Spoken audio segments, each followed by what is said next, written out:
My name is Patty Stoll. I'd like to welcome everyone to our first seminar of the year, 2020. We are delighted to have Dr. Neill Epperson here as our first speaker for the year. And we have Dr. Haydeen Jaffe will be introducing her in just a second. But just the usual reminders, we will have Q&As after Dr. Epperson's talk, and Charles will orchestrate the Q&As. So we look forward to that. Also, we'll have a reception afterwards, and we hope that you'll join us. And then also keep an eye out for future seminars. The next one will be January 22nd, which would be terrific, with Steve Keynes is coming from Sage Pharmaceuticals. Yes, very good. So, Haydeen, would you do the introduction? Thank you.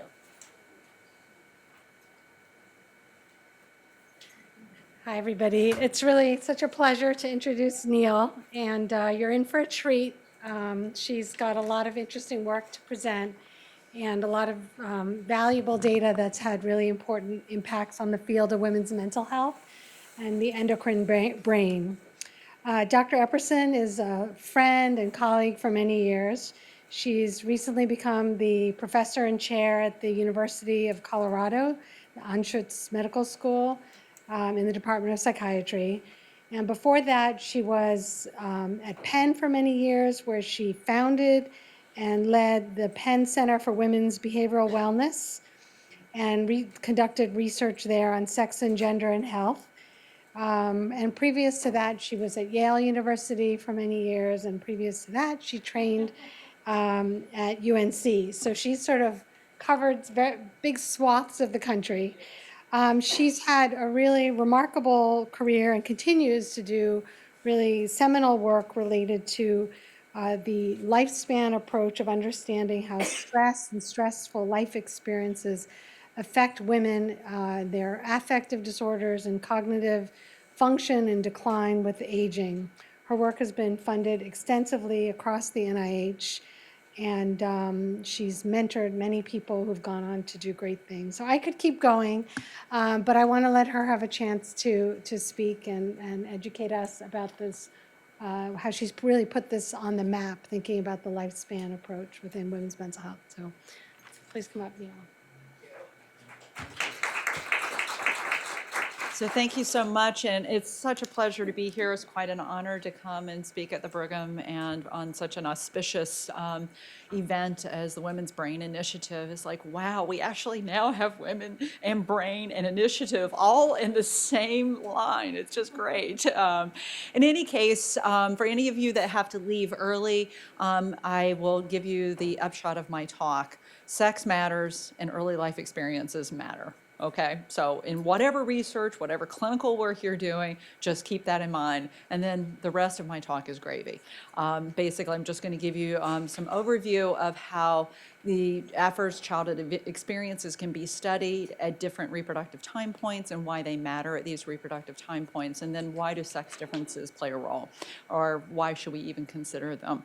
In any case, I have a few disclosures, but none that are related to this particular talk.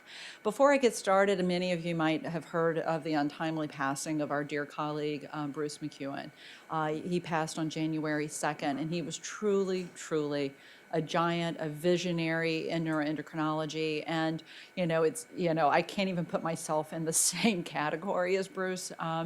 And so we have lost not only a dear colleague, an amazing human being that started his research really back in the 1960s when we thought that the brain was pretty static. And we had no idea really how early life events and events across development impacted the brain. And he also really was one of the first people who thought about and described how hormones affect the brain, particularly reproductive and stress hormones. He also was one of the people that really coined the term allostatic load, trying to talk about sort of how stress and stress across a lifespan can have an impact. So a true lifespan researcher and visionary for his time, and unfortunately he passed away on January 2nd at the age of 81. I think he had probably at least 10 more years left in him. So we're going to miss him. So I just want to give a brief overview. We're going to talk a little bit in the background. I know a lot of you probably understand that, that stress and risk that occurs for people who've undergone early life events. But I'm just going to kind of give you my take on this and thinking about it across the lifespan. Then how, again, focusing on early life adversity, how it impacts women and their offspring. So we'll focus on the perinatal period, and then I'm going to go into the menopause. So I've got about a good 50, 60, 70 years of discussion here. So I'm going to kind of go a little bit fast. Hopefully, if I have any questions and I'm not clear, you can raise your hand. I'll try and address your questions as we go along, but also leave time at the end. So just a little bit about the background. How many of you remember this edition of Time magazine? I mean, this is about a decade old. And that was what, but at the time, I was thinking to myself, and I know a lot of others like Jill Goldstein in the audience who study sex differences, who study what happens in utero and how it has an impact on offspring health, and that this is really the first environment, the first 9 months, and that can impact and program how you respond to stressors later in life, how, what kind of medical conditions you might experience or be at risk for. And again, this was something that a lot of us have been studying, and obviously people like Bruce knew about these kinds of issues. But, this was the first time that we really saw it in the lay press. And so what's happened in the past decade is that more and more we're not only talking about what happens in those first 9 months, we're talking about what happened to your parents and what your parents experienced in their life and how that can then influence what happens in gestation, because you're obviously getting genetic components from both parents, but you're also getting the epigenetic components and these epigenetic changes that it can occur in your parents because of their own life experiences, and then how that can impact risk and resilience on that developing fetus. And I always tell people that I love to at least use the term epigenetics once early in my talk, because it makes you sound really smart. And if anybody asks me a question and I don't know the answer to it, I will say it's probably epigenetics. So just be prepared. But it's not all about what your parents bring to the table and what happens in utero that creates your temperament and how you go out into the world and how you respond to the different stressors and events, both good and bad, that happen in your own life. And quite frankly, as a parent, it's a lot easier to have a baby like this that embraces the world very positively. And that's a really good sort of positive reciprocal relationship. Unfortunately, many times, this is what you actually get. And, some of us, only a mother can love. And, again, the temperament of the child, hearkening to how we respond to our environment is also very important. So it's not all about mom and dad. Obviously, it's also about that individual, the baby. And hopefully we embrace the world in a more positive way. But we do know from work of many labs, and I've had the benefit to study across the lifespan, that stress can have an impact, whether it's in your early in life, in utero, whether it's in your childhood. It can have proximal effects, lead to a depressive episode, trigger a psychotic episode, for example. It can trigger PTSD, what have you. But the other thing that is really important is to think that early life stress can have an impact even as you're an older person. And what we've been really interested in, because as a clinician, I would see women across the whole lifespan, either postpartum or when they were taking medications to, different hormones for infertility, or they were going through menopause. Sometimes they would never have any kind of behavioral or cognitive or mood problem until they started going through these hormonal perturbations. And it's like, okay, I had to always ask myself as a clinician, and maybe many of you do as well, why is this person ending up in my office? What is it about them going through this hormonal perturbation that seems to be triggering an affective disturbance? Or why, they might be experiencing cognitive changes in the, particularly postmenopause, for example. But we know that for especially females and males, there's differences in how they respond to hormonal changes across the lifespan, or they have different hormonal changes, and that can have an impact on brain response to those changes. And so we know that at puberty for females or prior to puberty, there's not a major impact of, or there's not a risk factor for depression being higher. And it doesn't occur, that sex bias and depression doesn't occur until, or anxiety disorders doesn't occur until after puberty. So we have these sort of hormonal fluctuations that are occurring during pregnancy. Your brain is actually bathed in gonadal steroids. And then, as soon as you deliver that placenta, basically you've got like a complete withdrawal of both estradiol, progesterone, and a number of other steroids that the placenta has been making. And like within 24 to 48 hours, you can be like a postmenopausal woman. And then we also know in the perimenopause into the postmenopause, you've got a lot of erratic hormone fluctuations. One of the things that's always really astounded me is why don't more people have major mood, anxiety, cognitive issues and these hormonal perturbations, because we know that about only 5 to 8% of people will have significant premenstrual mood symptoms, about 10 to 20% will experience perinatal depression, and then you have about a 2 to 3-fold increased risk for depression in the perimenopause, even if a woman has never had a depressive episode in her life. So we know that these are kind of risk periods, but given the profound effects of hormones on the central nervous system, I'm always astounded that we don't have more women experiencing difficulties. And so trying to understand why the subset of people seem to be more sensitive than others is something that I've really dedicated my career to. And when I start thinking about early life stress, you'll see how we've kind of incorporated that as a potential risk factor for unmasking vulnerability at these reproductive changes. Now, there are other diseases. It's not just brain-oriented diseases that do have changes across the menstrual cycle. People who study autoimmune diseases, GI disorders, there are a number of different, I'm just highlighting those few.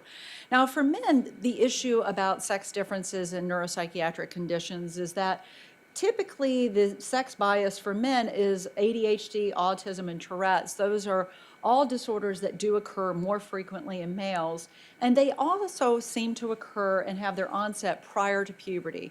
So for males, we really are thinking about what might have been happening more so in utero to increase their risk for these particular disorders, whereas for women, the sex bias with anxiety, depression, PTSD seems to be really occurring in these reproductive years. And so for males too, the hormonal trajectory is not quite as interesting, at least not to somebody who likes to study variability, because once they have an increase in androgens, they basically can maintain androgens into their 60s, 70s, and 80s. I think the oldest documented man to actually father a child was actually in his 90s.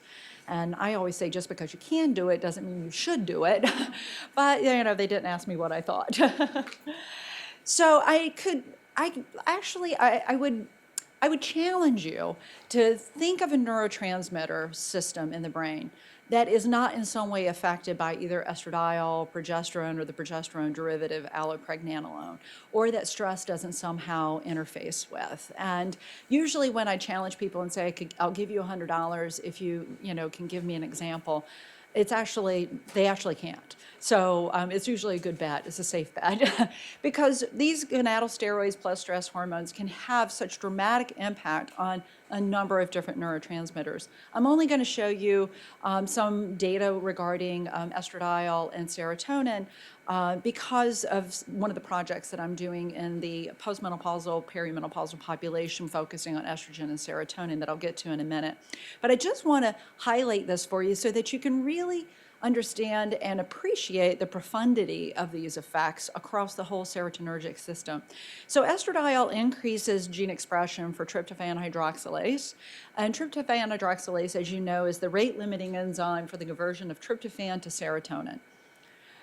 We get also, once you release serotonin into the synaptic cleft, basically you have estrogen decreases MAOA activity, so that you have less degradation of serotonin in the synaptic cleft, and therefore you have serotonin can hang out here for a longer period of time. Now, what is serotonin doing during that period of time is binding to these 5-HT2A receptors, and the bottom line is that estradiol increases synaptic 5-HT2A receptors. So not only do you have the possibility of having more conversion of tryptophan to serotonin, therefore more serotonin to release, less degradation of serotonin. You've now got all of these other postsynaptic receptors for serotonin to bind to. So again, that says to me that estradiol has overall a pro-serotonergic effect in the brain. And then once you have a lot of serotonin in here, it starts to leak out here.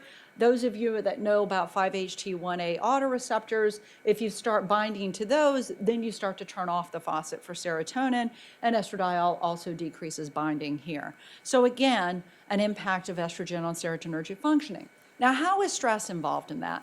And I always say, as these are data that I'm going to talk to you about from rhesus macaques, that if I had to be reincarnated, I would beg the gods to not reincarnate me as a subordinate monkey. Subordinate monkey life is very stressful. You are prone to more health problems, and you're prone to more of a depressive phenotype. Even though we can't say if a macaque is actually depressed, they can demonstrate a phenotype thereof. And they have often more inflammation. There's a number of different health consequences from being stressed.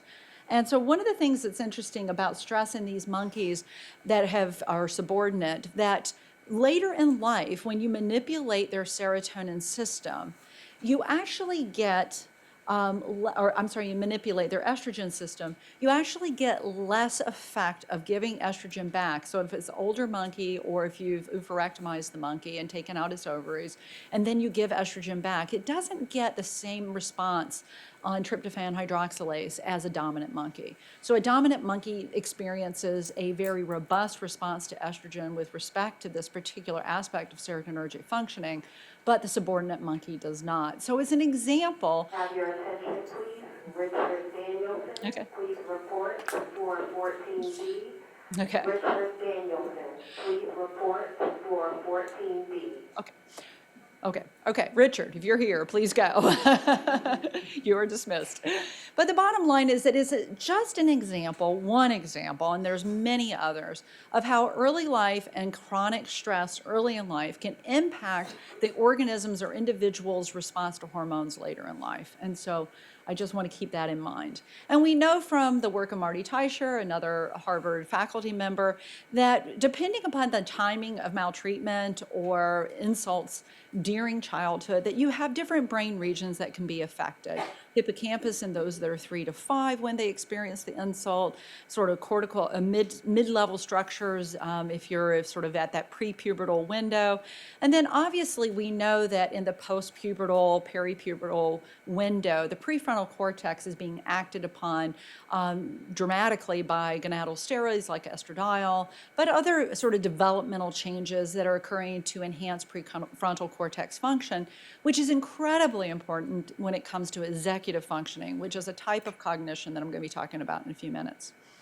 So what does this mean anyway? I mean, I've basically shown you that hormones affect neurotransmitter systems. I gave you the example of serotonergic functioning, that, basically there's also sort of an enduring effect when you look at some preclinical studies.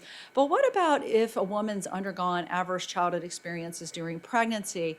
And given the sort of huge hormonal shifts in the perinatal period, how could early life stress particularly impact her delivery date, her health of her pregnancy, as well as fetal development?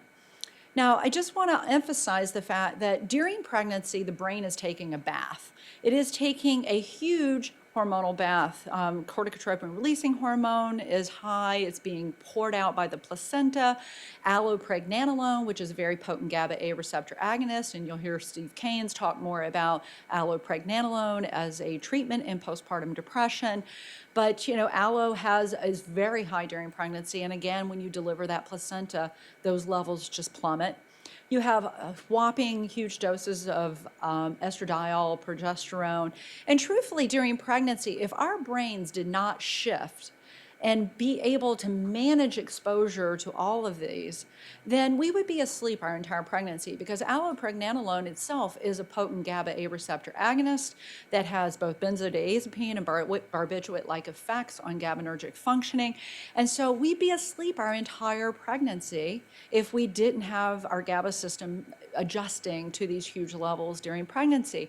And so it's not surprising if allopregnanolone does play a role in peripartum postpartum depression, that when you have to lose all of that allopregnanolone and deliver the placenta and you have no source of allo, that your brain's GABA system has to adjust to that.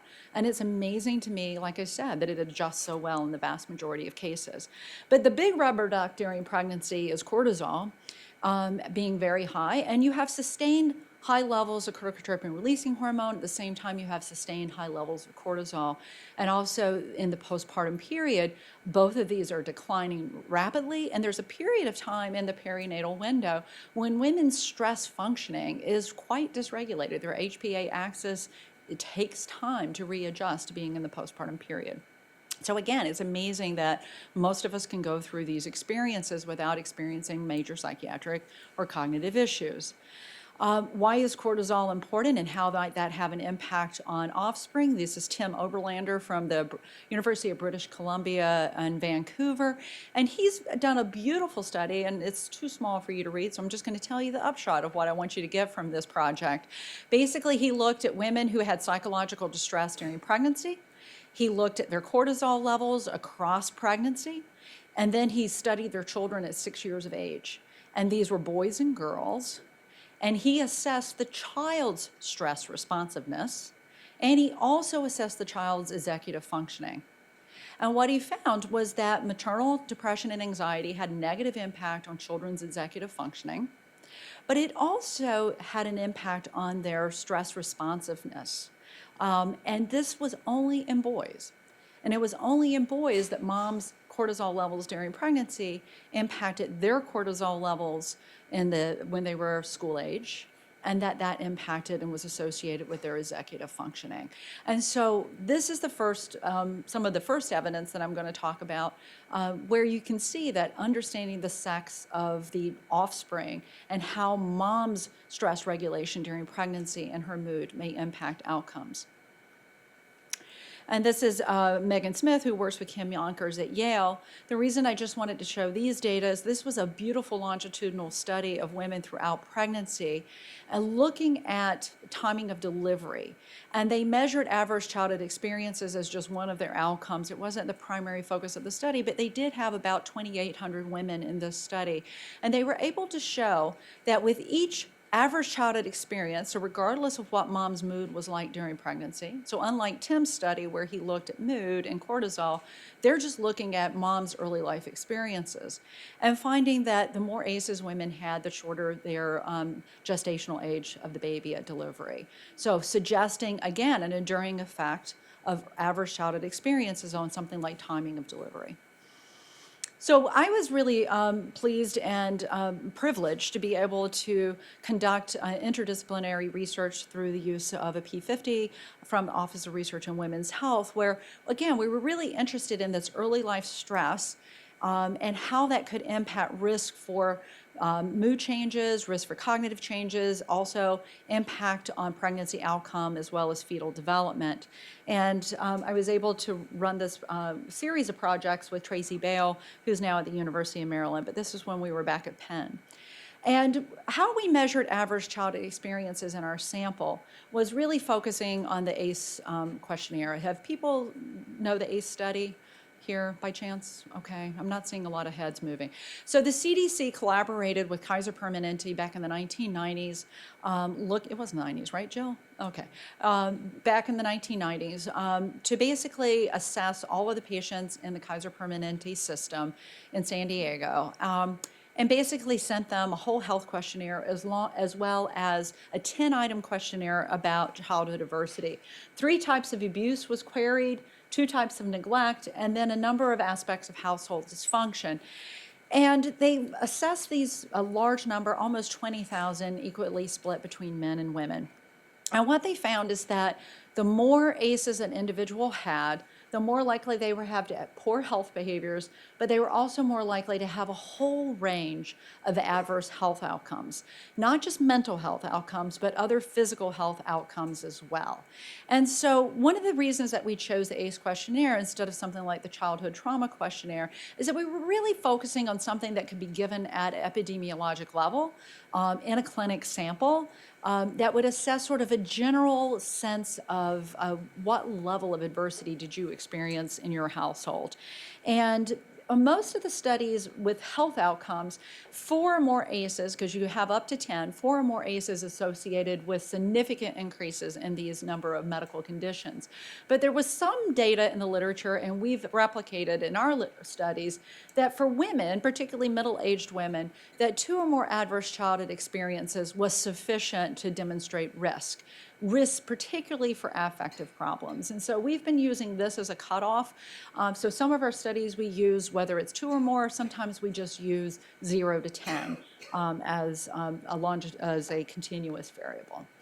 Now, in the animal studies that Tracy did, we used something called the chronic variable stress model, where animals were taken prior to puberty and tested over 14 days with each day with a different type of stress. And so this chronic variable stress occurred here in this peri-adolescent window. And then in many of her studies, and I'll show you a few, then we studied them either during pregnancy or we studied them in the postpartum or the post-pregnancy period.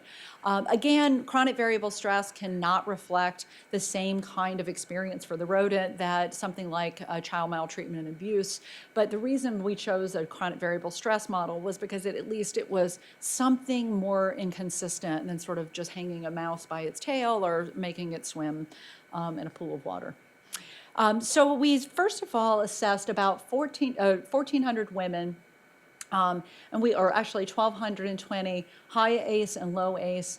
And what we found is that in the first trimester, when we recruited them for our longitudinal study, we just characterized them based upon a number of race, ethnicity, a number of demographic variables. And the bottom line, if you look here, you will see that just as you would expect, the high ACE women were more likely to not be married, to have a lower education and lower income, and they had a higher perceived stress. So we control for a number of these variables.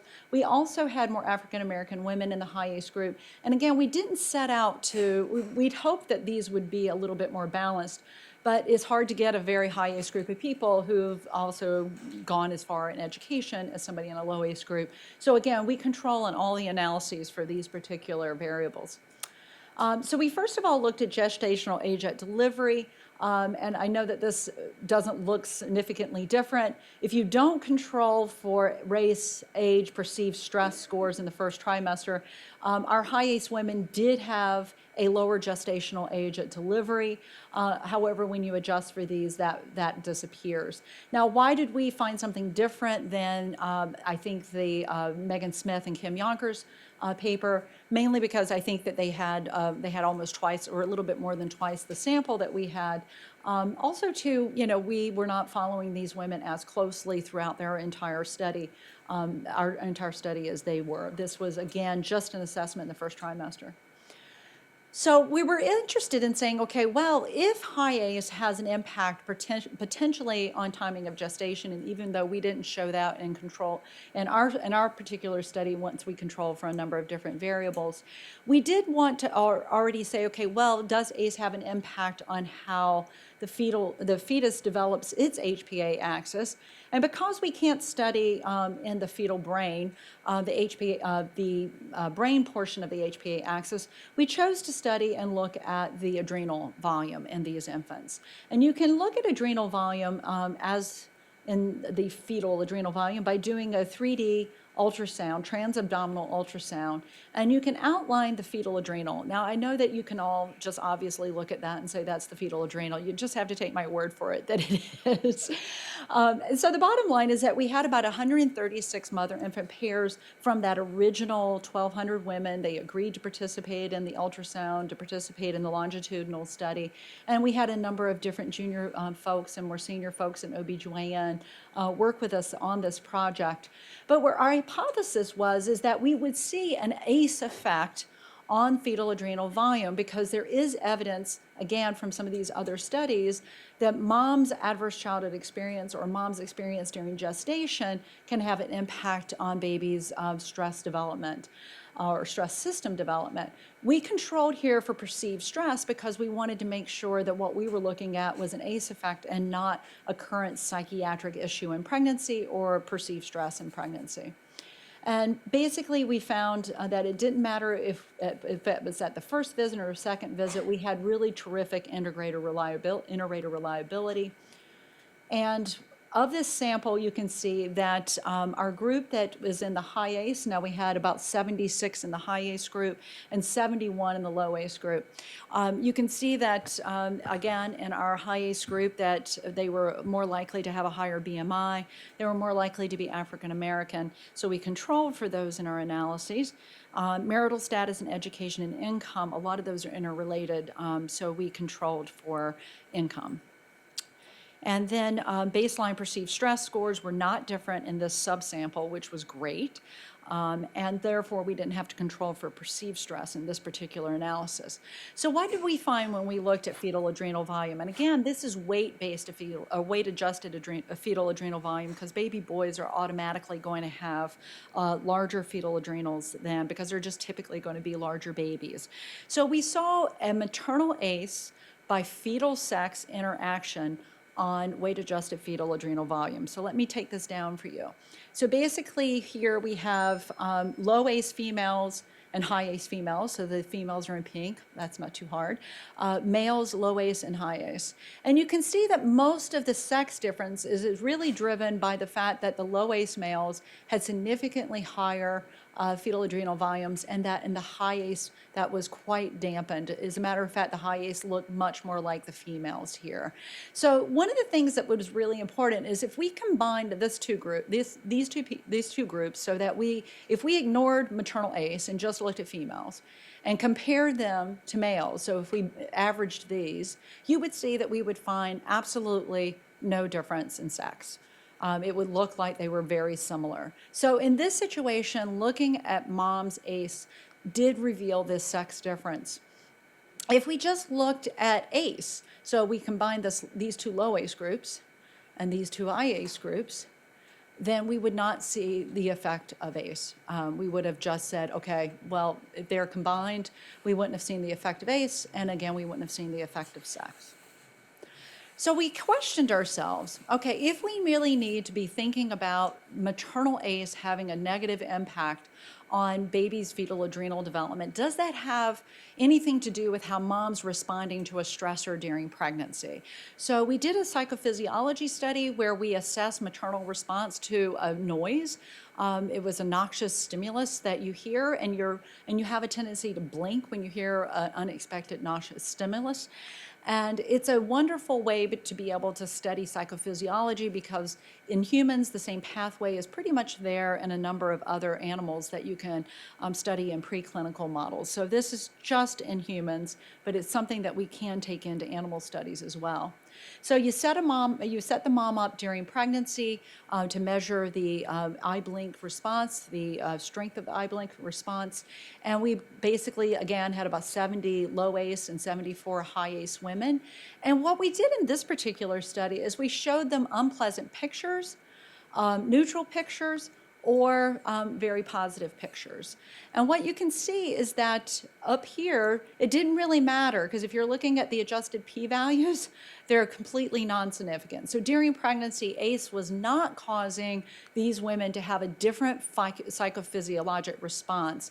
So we couldn't use this to say that this explained the fetal adrenal changes. So we were a little disappointed, because we had hypothesized that high ACE women would have an accentuated response to these affective things that you could run into in your environment, and that constantly being exposed to these affective stimuli and causing you to have more sort of arousal, and when you experience those stimuli, particularly sort of negative stimuli, then we would have expected that to occur in the high ACE ladies, and that could potentially explain what was going on with the fetal adrenal volumes.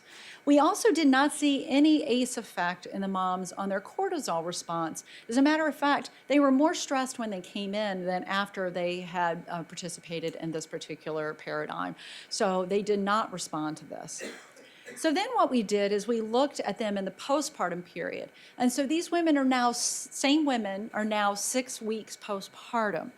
And what we see now is a very dramatic ACE effect, because what you can see is that even with the adjusted p-values, it didn't matter if it was the habituation, the intertrial interval, whether it was unpleasant, neutral, or pleasant stimuli, our high ACE women had an accentuation of their startle response. So this is interesting to me because it's saying that it wasn't like there was no ACE effect. It's just you don't see it in pregnancy.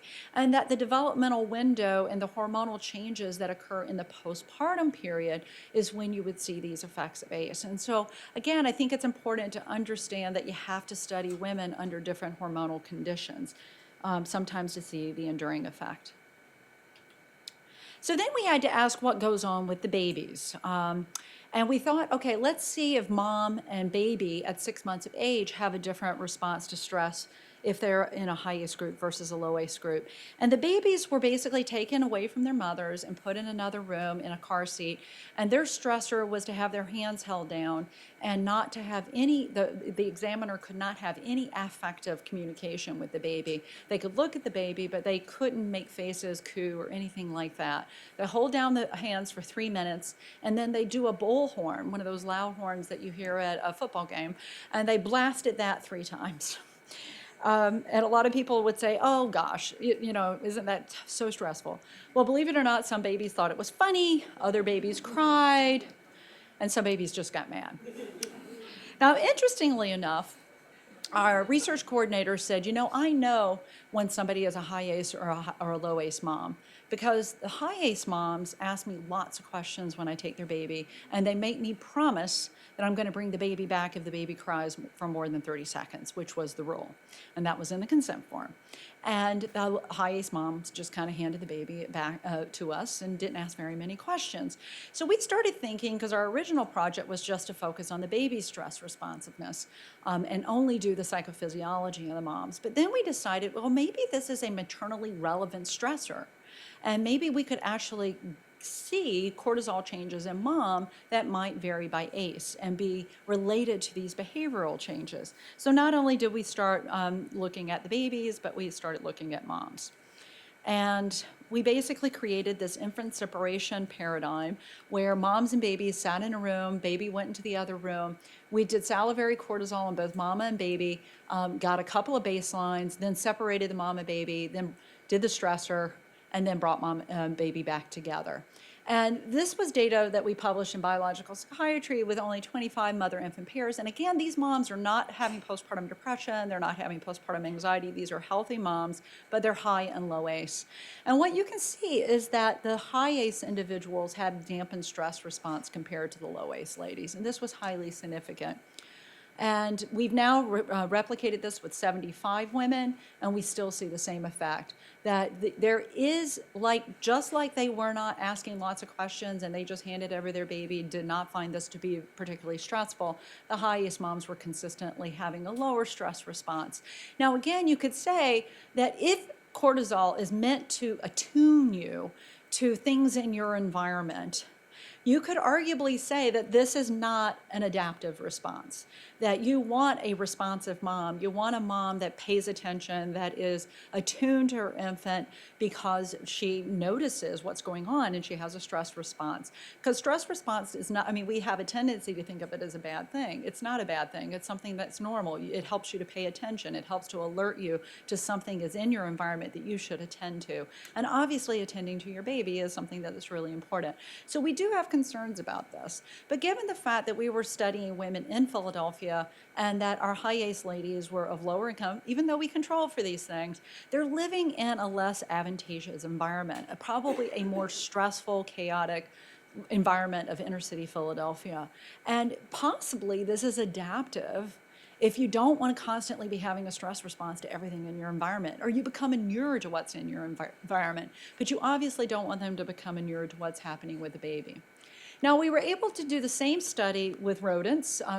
Katie Morrison, Tracy's postdoc at the time, created a similar kind of rodent mother and pup situation where this mother either underwent early life stress, that chronic variable stress model I was telling you about, and then was allowed to grow up and have babies, mate and have babies, or she's a control, okay? And so she's like our high and low ACE mice, okay? So this is basically, they can smell the mice, they can hear their pups, they're distressed. The natural thing to do is run around and try and get them because the mouse mother wants to go and retrieve her pups. So the control mice, this is distance traveled, so how much they traveled in here, based upon their cortisol. So they could pinch their tail or prick their tail and get cortisol levels across a period of time here. And what you can see is that in the control mice, the non-stress mice, they kept going. They kept going. They had increases in cortisol, and they kept traveling around trying to get to their pups. But look what happens with the stressed ones. These are our high ACE mice. They give up. They have higher cortisol, as their cortisol levels increase, they just start to give up. They just don't work as hard to get to the pups. And overall, you can see that across the whole experiment, the high ACE mice, the ones that underwent chronic variable stress, also have a dampened stress response. Okay, so again, this was one of the reasons this paper with 25 humans got into biological psychiatry is because we had an animal model that was able to sort of recapitulate what we were seeing in the humans.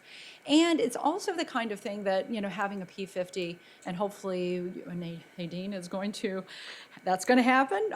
You can do these projects together, and you can do them, again, clinicians and basic scientists, and it's really a great opportunity because they can also chop up the hypothalamus and look at genetic changes, and there were numerous changes and particularly immediate early genes in the paraventricular nucleus of the hypothalamus in these rodents. And so, again, suggesting that there's these genetic changes due to early life stress that have an enduring effect that then impacts mother-infant or rodent dam behavior. So what about the infants? How did they respond to the stressor? Okay, if we look here and we look just by ACE, you can see that there's some hint in the infants that the high ACE group is dampened, just like their mothers, compared to the low ACE group, but that was not significant because there was a lot of overlap. But let's now look at it when you separate it by sex. So again, the take-home message, you can look at ACE, but if you don't look at ACE by sex, you don't wind up seeing the effect. So if you look here at the boys, you've got the high ACE boys are down here. The high ACE, you can see, can you guys see that? No, you can't.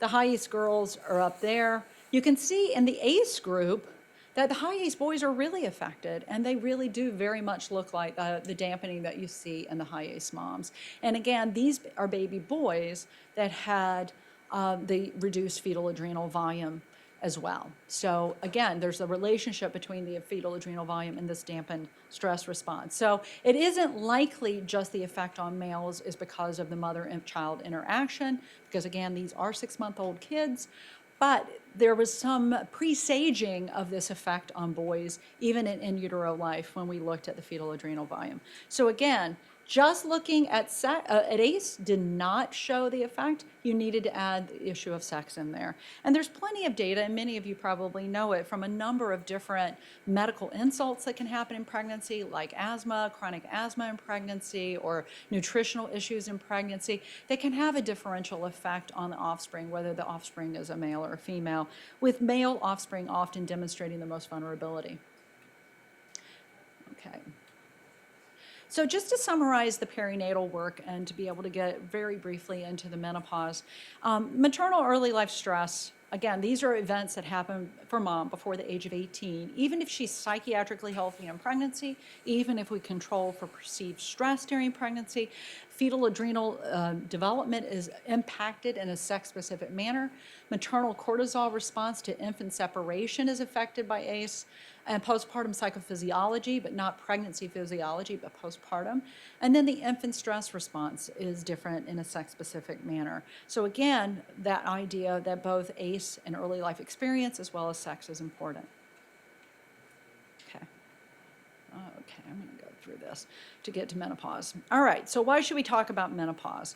Well, on average, women born today, girls of my daughter's generation, are going to live at least a third of their life in the postmenopausal state. 100 years ago, we would be dead, okay? The vast majority of us would have died. Jill and I would not be here, unfortunately. So it's quite a bummer, but, let's think about evolution. Does evolution happen in 100 years? No. So we have the capacity today to think about how we are going to live in the peri and postmenopausal state as in a healthy a way as possible. And I know, Hadine's worked on that. Jill and her team have worked on this as well. It's a very important time in our lives. If you think about it, I don't reach my academic and professional prime until I'm typically in my postmenopausal state. So I pretty much care professionally how well I am doing and how healthy I am. And we know that the loss of estradiol can have an impact on a number of different body tissues. So I had the benefit of working with the Penn Ovarian Aging Cohort when I got to Penn from Yale, and Mary Samuel is now with me at CU in Denver. Ellen has subsequently retired. But this was a prospective community cohort of over 400 women.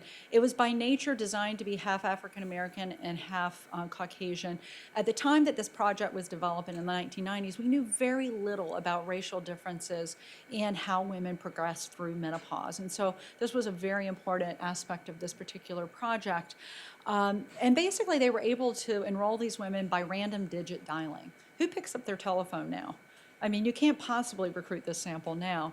And they followed them from premenopause, so no changes in menstrual cycles or regular cycles, all the way through the postmenopause being amenorrhea for at least 12 months.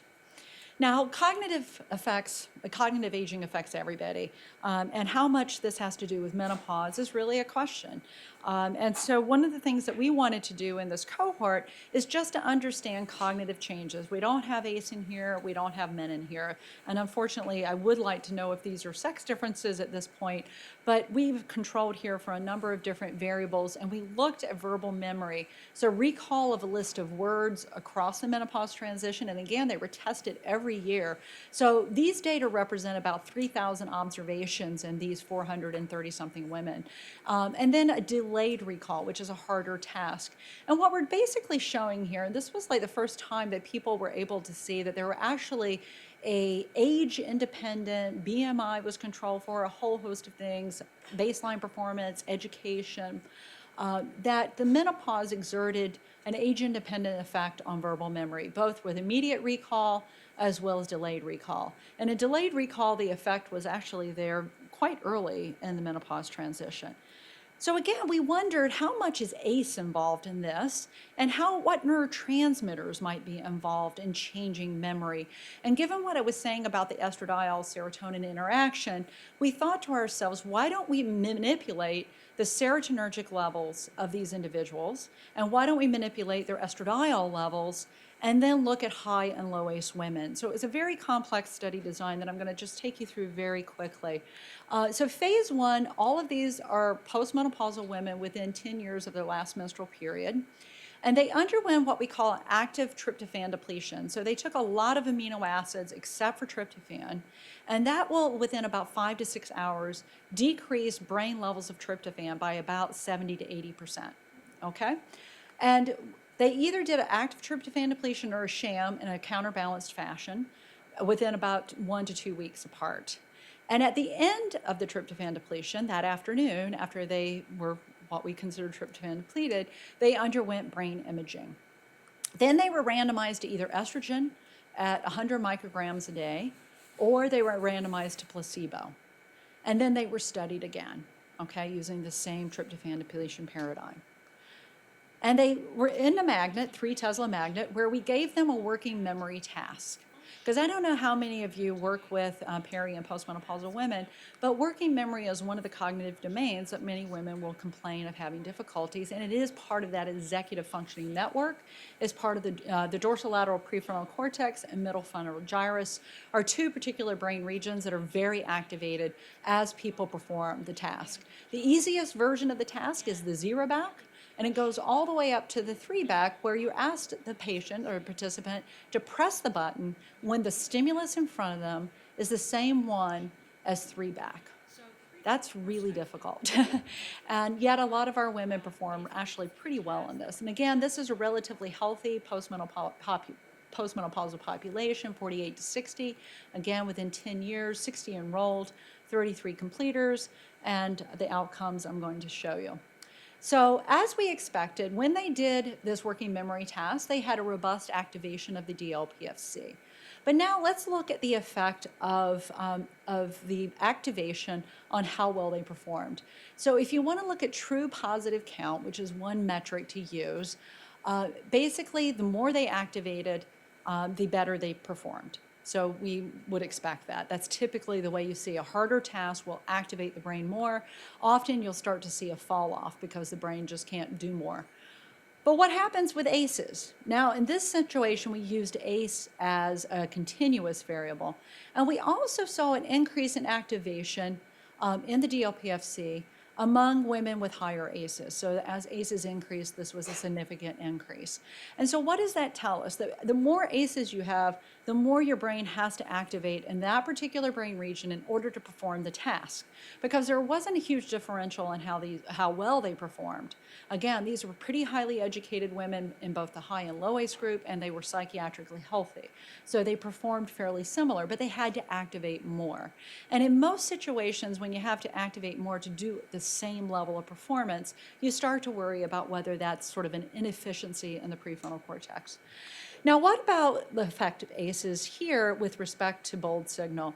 So this is the white bars are the sham depletion, so they have normal serotonin. But again, this is prior to estrogen treatment. And this is what happens with the tryptophan depletion. You can see that the tryptophan depletion in the low ACE versus the high ACE group is very, very different. But also the sham depletion is very different. So the woman with the high ACEs is not performing, and this is, we're defining high ACEs 2 or more, is not performing, the brain is not changing in the same way as the low ACE individual, either under sham conditions or with tryptophan depletion. Now let's look at what happens with estrogen. So this is what we just looked at before, where you can see a very large ACE by condition interaction. This is with placebo. Placebo group did not change significantly.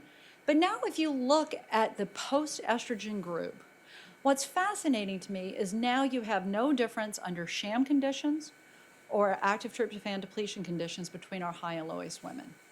So it was if the estradiol reversed the effects of ACE on these women in the high ACE group so that they now looked and their brain functioned during the same working memory task as a low ACE person. So what does that say to me as a clinician? It makes me wonder if the people who would be best served by having estradiol would be those high ACE women, that maybe they need more estrogen in order to perform the same. And if you think about the rhesus macaque data that I was talking about before, we've seen a lasting effect of estrogen or ACE, or adversity, on how the brain responds to estrogen. And so again, this seems to be something that is very pertinent in women as well. And then we also looked at neural networks, and the thing that I'm going to point out here is this is all pre-estrogen. We can also see that that neural networks are affected by ACE, but they're not affected by tryptophan depletion. So, so the bottom line is that the ACE effect is actually more of an issue here than the tryptophan depletion effect, meaning that in the executive network, women who have high ACEs have a suboptimal connectivity within the executive system compared to low ACE women. So basically, ACEs not only impact what we were showing during pregnancy, during fetal development, during postpartum, we've now shown that ACEs that occurred even 30, 40, 50 years, or maybe more than 50 years, up to 50 years more, from the time of study, that these ACEs contribute to menopause-associated risk for depression and cognitive declines. Estradiol differentially impacts neural activation in high versus low ACE women. And the research here just presents some evidence that alterations in executive network function occur as a part of ACE, that we did not look in the network functioning of the effect of estrogen, but just if you want to look at bold signal during working memory performance, you can see an effect of estrogen. And there's these enduring effects on serotonergic functioning, particularly in the dorsolateral prefrontal cortex. Now, I have highlighted here inflammation, because we've also been studying inflammation across the menopause transition and have some interesting data with respect to ACEs. And we've also looked at whether ACEs mediate their effect on cognitive changes through depression and anxiety, and the answer to that question is no, not fully. So in any case, there's a lot of other work that we're doing in this particular area to look at other mechanisms as well. So it takes a village to do all of this research, and so I've had a number of colleagues, not only Tracy and her group, who are now at the University of Maryland, but a number of people that are at the University of Pennsylvania. Christian Grione has been a longstanding colleague and supporter of our psychophysiology work. I put Hillary up here because she was a great research coordinator who's now a Harvard medical student. And then obviously I have a growing team at the University of Colorado. And it also takes a village with resources. So we couldn't do any of this if we did not have the resources from the NIH, particularly the Office of Research on Women's Health was particularly pertinent to this work. So I think we have a few minutes for questions if people would like to take a few moments, and I'll entertain questions. Thank you.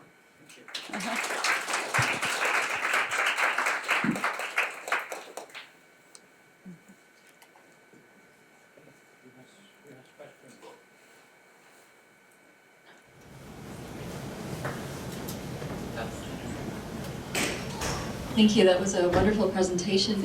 In terms of the fetal outcomes, what do you think makes the girls more resilient? That's the $100 million question. You know,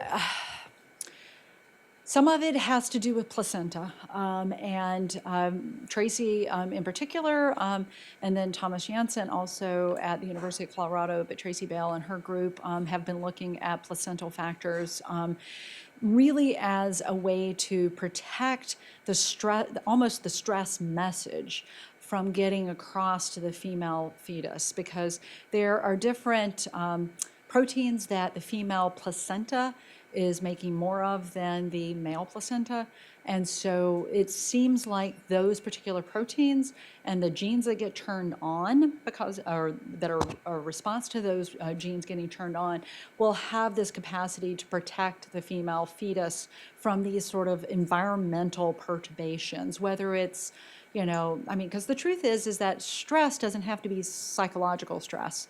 You could have a pregnancy that's very stressed by medical conditions. Now that may have an inflammatory component to it, or if it's not inflammatory, you might have a food and nutrition stressor. You might have a number of different oxygenation, but it appears that, you know, the placenta recognizes stress as more of sort of a general perturbation in the environment, and that the female fetus is pretty much protected from some of those stressors due to those mechanisms. OGT is one of the genes that gets regulated in males versus females and by stress, and because females have 2 X chromosomes and this gene is on the X chromosome, and the fetal side of the placenta is actually from fetal origin. Actually, most of the placenta is from fetal origin, so whether it's a female placenta has a major impact versus a male placenta. So I'm trying to give you kind of an overview without getting into the weeds too much, but that's part of the hypothesis as to why you might see these sex differences. Mm-hmm. Mm-hmm. Thanks, Neill, for so interesting to hear the range of work that you've been doing. I was wondering whether the cortisol responds to the acute stress perturbation, if you've looked at that in the menopause age population in relation to ACE exposure. That's a very good question, and we have not. We've only looked at it in one population, and that was in an overactive bladder population. So they were not only postmenopausal, they also were suffering from OAB, which is a stressful condition to have when you feel like you have frequency and urgency to go to the bathroom at all times, or inopportune times, like when you're giving a talk. But in any case, we did see in that population that there was an ACE effect with higher, actually in that it was a higher cortisol response. But again, it might have been confounded by the fact that there were more OAB patients in the high ACE group. So we weren't focusing on ACE at that point in that particular study. We plan to do more of that work in some of the studies that we're doing, an estrogen dosing study. So we'll be looking at how ACE impacts that particular population. So it's open. I don't know anybody that actually has done a really good job of looking at that. But it's really important because I have no doubt that we're going to see differences. Whether it'll be accentuation, because again, those are not the same reproductive stage as the postpartum women. I mean, I think all of these data taken as a whole not only emphasize the importance of considering adverse childhood experiences on a whole host, whether it's brain imaging, response to estrogen, cortisol response to infant separation, all of those things. It's also that reproductive stage, because the reproductive stage is not only about your hormonal status, but it's about your age too. And I think that we haven't, when we think about personalized medicine, we haven't really really done a good job, particularly in populations where you have females, of paying attention to all of those different factors. And the fact that we didn't see effect of ACE on psychophysiology in pregnancy, but then the second time they did it, and quite frankly, you don't typically see an accentuation of startle the second time you do it, because it was only like 3 months apart. You typically see a dampening of startle. And so the fact that we saw an accentuation of startle in general in the postpartum period, again, withdrawal of allopregnanolone, withdrawal of cortisol, withdrawal of CRH, all of those things can affect the psychophysiology. But the fact that we didn't see the ACE effect until that particular reproductive time point also recapitulates some of Tracy's work, where she doesn't see the effect of chronic variable stress. It was actually interesting. She saw it only in pregnancy. She didn't see it in the postnatal period in one of her models. And so I think we have to always take into consideration reproductive status, things like age and hormonal status, not just because, I mean, you can have high levels of estradiol and be pregnant, but you can also have high levels of estradiol and not be pregnant because you're taking hormone therapy as a postmenopausal woman. But obviously, you have very different hormonal milieus under those situations. So taking into consideration more than just estrogen, more than just allo, but all these other factors of timing, age, and what have you, I think is important. Yes, you have one. Thank you, Regina. You're an endocrinologist. Oh, yeah. It's great. So don't ask me an endocrine question because I'm gonna, I'm gonna tell you it's epigenetics. I'm really interested at ultrasound you did in babies in the fetal during the fetal period. Yes. My question is, radical is hard stuff to do, I imagine. And how did you cope with the fact that we are told that fetal adrenal is mostly non-functional, so did not produce cortisol at the functional level? Did you have another control, I don't know, umbilical cord, blood? Oh, only if I had gotten baby hair cortisol. Pieces of hair for cortisol would have been really nice. I wish I had done that. We could not also we didn't distinguish cortex and all of that. So you may be absolutely right. It is a gross measure. I think that the saving grace for us is the fact that we saw the change in the boys, and that was then reflected at 6 months of age with change in boys. And so in some ways, I mean, we were looking for some kind of a functional significance. I mean, again, that's the one thing that I find very frustrating sometimes about human subjects research. I'm like, so what? We found an ACE and sex effect on fetal adrenal volume. Woohoo! What does it mean? And then, it is difficult to know what it means. And I think that, again, the fact that we're seeing sort of a dampened stress response in the 6-month-old boys makes me think, again, there's something, I don't know what it is. I don't have the mechanism. We're talking about what can we study in the placenta that might contribute to fetal adrenal development. Obviously, we need to get, I don't really like cord blood as much as I would love baby hair, because that would be, something that you could also test, and that would give you some idea of at least what's going on over 3 months. But some babies are born bald. I don't know how easy it is to get their hair. So there are things I wish I had done. So I have a question. Sure. You didn't say anything at all about genetics in the talk, and I'm wondering whether the whole world of psychiatric genetics is intersecting with the work that you're describing. Well, the answer is probably yes. And we do have bloods for genetics on these ladies, have not sort of gone down that route of really analyzing them and trying to pull that piece in, mainly because I'm worried about things like sample size and whether, because in the sample of 1,200, I'll tell you a dirty little secret about that larger sample is really we just collected the barest information on that larger sample, because that sample was really meant to help us recruit our longitudinal sample. And so what we got from them was ACE score, a few measures in the first trimester, and then their consent for us to look at their babies' medical records and their delivery records, so that we could get things like gestational age of delivery. I mean, that would have been a sample to get genetics on in some way, in some way, shape, or form, because it's a much larger sample. Yeah, so no, I mean, and Tracy obviously in the animal studies can, look at genetic expression, genes that are upregulated or downregulated in the tissue that she has taken from the mice. But No, pregnant women are very partial to their hypothalamus. Any other questions? Oh, yes, we got one down here.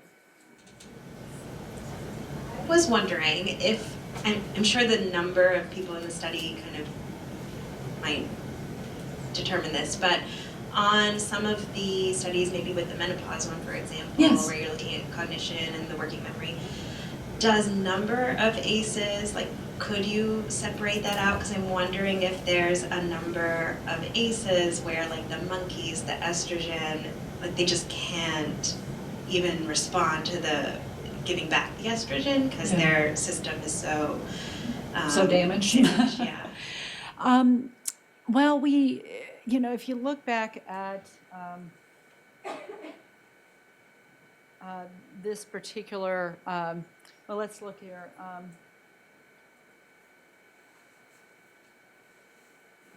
If you look at this particular slide here, where you've got,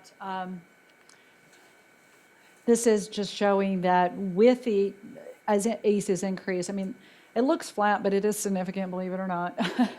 And that basically the increase in bold signal with the increase in ACEs. And we couldn't do this in this analysis. This had to be sectioned off into low and high ACE. You could arguably say, here we've got 2 or more. How different does that look from here?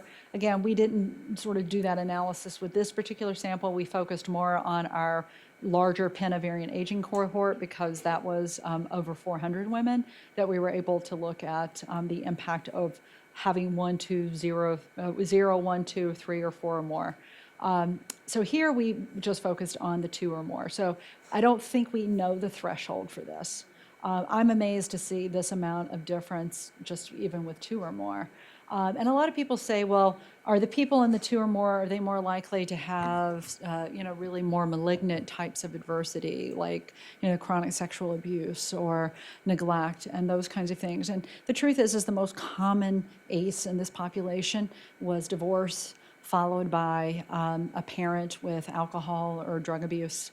Then followed by, actually neglect was also very big in this population.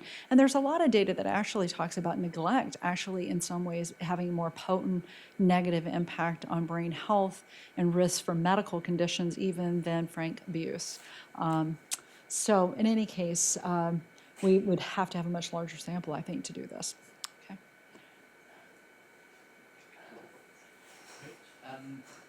We have another. Yes.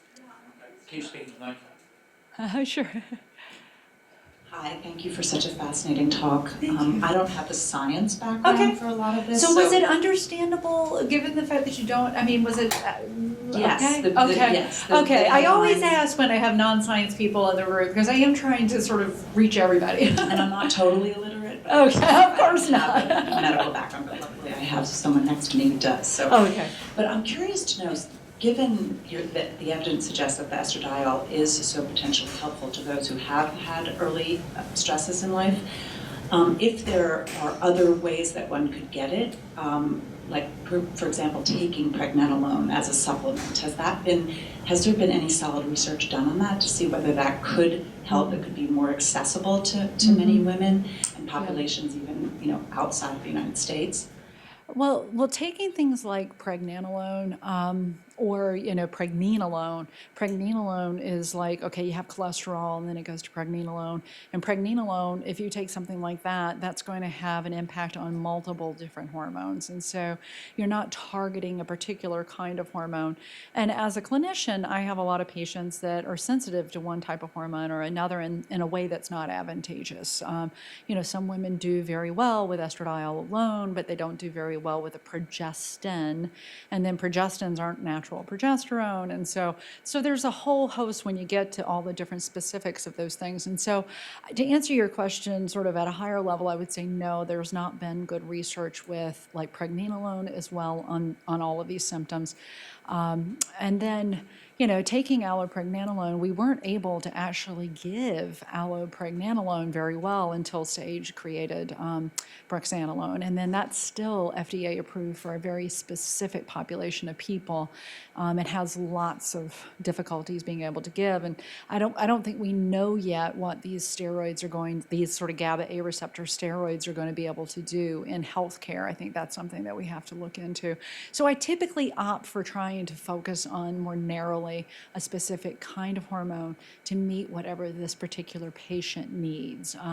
So if they're having lots of vasomotor symptoms and they're not sleeping well, and I still swear, I know that a lot of people say, okay, well, you don't get an increase in libido with taking estrogen. I have some people who do. And so whether it's placebo or not, I mean, it's not just the vaginal issues that they're taking it for. They really do actually feel better. And whether feeling better somehow improves their sexual functioning, I'm not going to argue with, particularly if they're low risk for taking estrogen.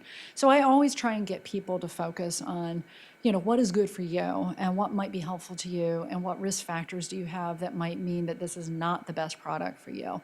But that's one of the reasons why we have to have more physicians and nurse practitioners who actually understand these things, because I can't tell you how many times patients have come to me and said, why does my gynecologist go through this whole list of things with me? Why don't I hear from them? And I'm like, because they don't have time. I mean, they're doing your pap smear and your breast exam, and they got to get on to the next patient, and you're paying me to see you for 45 to 50 minutes. And so it's very different process, but we still need to get information out there. And unfortunately, the media, I mean, we just read an article that was in The Economist, and wrote a letter to the editor that should be published later this week, basically saying it doesn't help to tell people that estrogen's saving lives, because it doesn't save lives. There's data that suggests that it doesn't increase all-cause mortality, but it also to swing the other way and saying that these hormones and hormone therapy is saving lives. You may feel a lot better, and I think that that's important, but to say carte blanche that hormone therapy is saving lives is probably a stretch as well. So we need to have a more middle-of-the-road discussion about, I think, hormone therapy. And again, that case-by-case basis, which is what the North American Menopause Society has been saying. You need to do it on a case-by-case basis. I think we should stop it there, and let's thank There you go, thank you.